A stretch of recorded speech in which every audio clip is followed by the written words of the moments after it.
की गतिविधियों को आगे बढ़ाते हुए ही अजमेर फोरम का लोगो तैयार किया गया है। तो हम आगे करेंगे डॉक्टर चंद्रप्रकाश देवल से कि इस लोगो का अनावरण करें और ये लोगो हमारे गुरजिंदर सिंह बिरदी भाई ने तैयार किया, जो भी आगे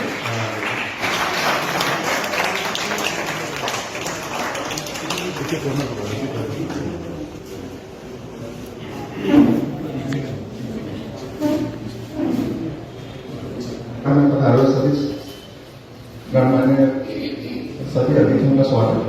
हम लोग आज आदरणीय डॉक्टर देवल साहब को सुनने के लिए आए हैं। मुझे तो छोटी सी जिम्मेदारी दी गई कि लोगों के बारे में इसको बनाकर जो सोच थी, जो फिलोसफी, जो डॉक्टर्स के रहती है, किस तरीके से लोग तैयार होता है, उसके बारे में आपसे परिचय कराऊंगा।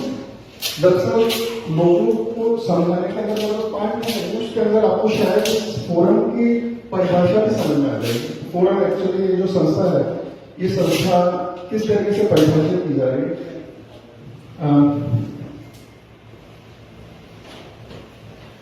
लोगों सिर्फ कोई डिजाइन या डेकोरेटिव आइटम या कुछ तरीके का कोई पीस नहीं होता है। जनरली हमारे बहुत गलतफहमी रहती है कि जिसको भी कोरल ड्रॉ या फोटोशॉप आता है वो कोई भी लोगो तैयार कर सकता है। लोगो जनरली किसी संस्था है, किसी प्रोडक्ट है, किसी ब्रांड की पर्सनैलिटी को, उसकी आइडेंटिटी को डिफाइन करता है। तो जब अजमेर फोरम के लिए मुझे लोगो बनाने की जिम्मेदारी दी गई तो मैंने जहां पर कई साथियों से उसके बारे में बात की। अजमेर फोरम संस्था क्या है, क्या करती है, किस तरीके से काम करती है, तो वो बहुत बेसिक सबने डेफिनेशन दी।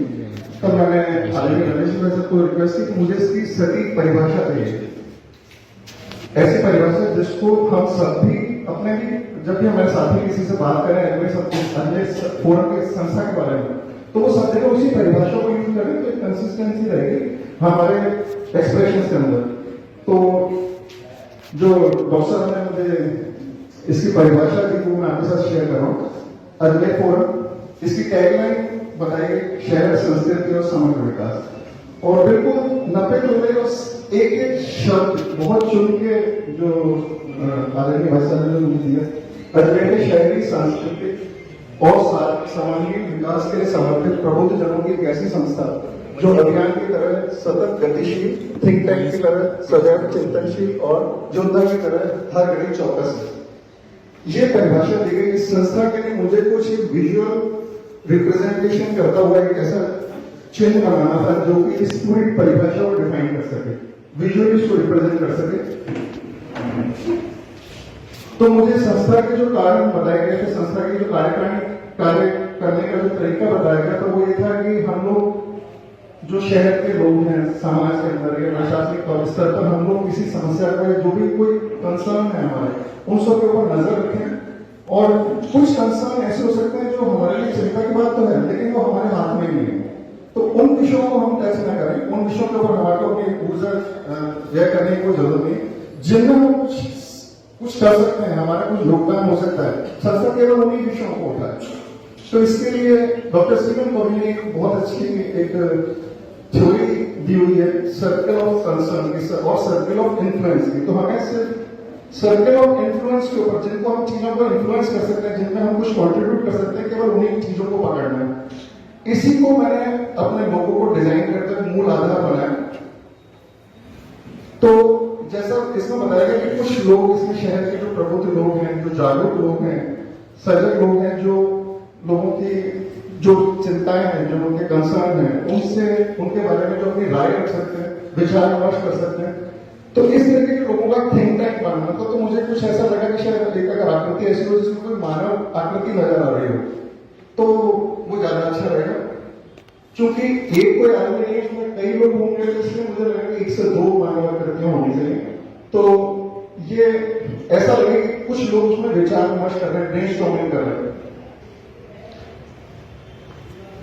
उसमें परिभाषा के अंदर मुझे ये बात अच्छी लगी कि ये हमारे विकास के लिए निरंतर कार्य कर रही है। तो इसमें निरंतरता को दिखाने के लिए मुझे ऐसा लगा कि कुछ अगर पहिया निरंतरता को दिखाता है, प्रगति को दिखाता है, तो अगर कुछ पहिया आकृति हो लोगों के अंदर तो शायद कुछ वो अच्छा रहेगा।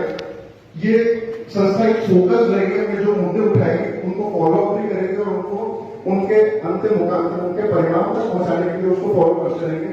तो इसलिए हमें फोकस दिखाने में बहुत जरूरत है कि तो अपने लोगों में कुछ किसी तरीके से अगर मैं फोकस दिखा सकूं तो वो ज्यादा बेहतर होगा। मुंशी प्रेमचंद जी की कहानी बहुत मशहूर कहानी पंचायत में फैसले करता है और मेरे ख्याल से हमारी संस्था भी कुछ इसी तरीके से काम करने वाली है। हमारी संस्था इस तरीके से काम करती है कि वो अपने किसी हित को नहीं, अपने किसी स्वार्थ को नहीं, बल्कि समाज के हितों के अंदर काम करने वाली। तो मैं चाहता था कि इसमें किसी तरीके से पंचायत को रिप्रेजेंट किया जा सके। पंचायत को रिप्रेजेंट करने का एक तरीका बहुत अच्छा है, कुछ 5 चीजें हो उसमें, क्योंकि संस्था के जो सरोकार होंगे, विषय होंगे, वो हमारे सामाजिक हो सकते हैं, प्रशासनिक हो सकते हैं, राजनीतिक हो सकते हैं, सांस्कृतिक हो सकते हैं। तो इस तरह की कई गतिविधियों को दिखाने के लिए, इस विविधता को दिखाने के लिए मैंने इसमें एक रंग में कई रंगों का समायोजन करने का सोचा।